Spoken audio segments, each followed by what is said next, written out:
Dans le cadre de mes recherches sur le sujet de l'électronisme chez les jeunes Français, j'ai pu interroger monsieur Jean-Marie Mison, sénateur de Moselle, mais également président de la mission d'information contre l'électronisme et pour l'inclusion numérique. Monsieur Mison et ses collaborateurs auront auditionné 90 personnes en tout lors d'une cinquantaine de réunions par visioconférence entre les mois de mai et de septembre 2020. Le numérique, l'électronisme, concerne, c'est un élément important, concerne 14 millions de Français. Et si on considère le halo de l'électronisme, ça concerne près de 50% des Français. Donc c'est pas une petite chose. Le numérique a beaucoup d'avantages, mais pour tous ces gens-là, c'est un calvaire, c'est une punition. Le halo, c'est ceux qui ne sont pas à l'aise avec certaines démarches administratives, qui vont sur le site Pôle emploi, sur les impôts, sur le site de la CAF, et quand ils saisissent un chiffre, ils se rendent compte que c'est pas le bon, ils n'arrivent plus à corriger, ils ne comprennent pas. Enfin, c'est tout un ensemble d'éléments, parce que les sites ne sont pas conviviaux, sont un peu complexes à saisir. C'est les gens qui sont en souffrance.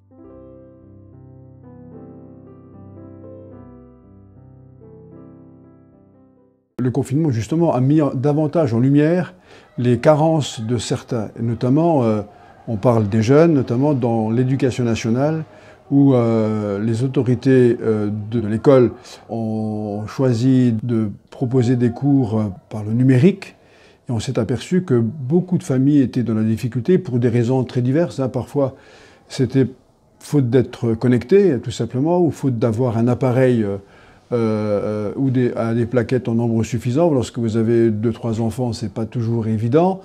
Et quand vous n'avez pas beaucoup d'espace, c'est pas plus évident non plus. Mais surtout par manque de maîtrise des usages. Et c'est la tâche qui nous intéressait le plus. Voyez-vous, ça, vous achetez ça, il n'y a pas de mode d'emploi avec. C'est comme ça, débrouillez-vous, le mode d'emploi est dedans. Donc il faut savoir utiliser pour aller regarder ce qu'on ne sait pas. Donc c'est très compliqué.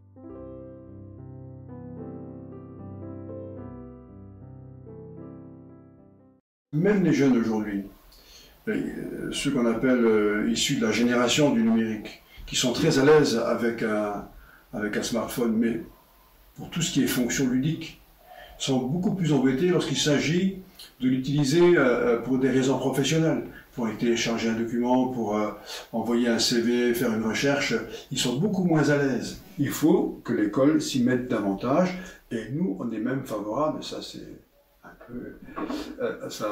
c'est pas de la culture des enseignants, mais à rendre la formation au numérique des enseignants obligatoire. Beaucoup de profs aussi ont souffert durant cette période de confinement. Beaucoup d'entre eux n'étaient pas à l'aise avec les cours à distance, ont dû se former dans la précipitation.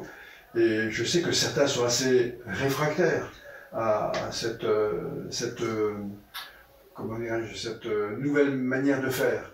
Mais imaginez que le confinement reparte, on sera mieux armé si on est plus à l'aise avec le numérique, y compris parce que c'est important pour apprendre, c'est important pour avoir des relations professionnelles, mais pour avoir aussi des relations familiales, sociales, avec des copains, des copines. C'est une bonne manière de communiquer, même si, bien sûr, j'espère que ce ne sera jamais la seule.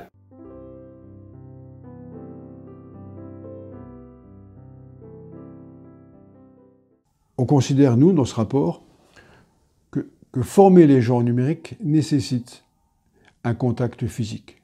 Parce qu'on ne peut pas former au numérique des gens au format numérique par des moyens dématérialisés. Nous, on propose 1 milliard d'euros à partir de 2022. Aujourd'hui, en 2019, l'État ne consacrait à la lutte contre l'électronisme que 10 millions d'euros. Et en 2020, 30 millions d'euros.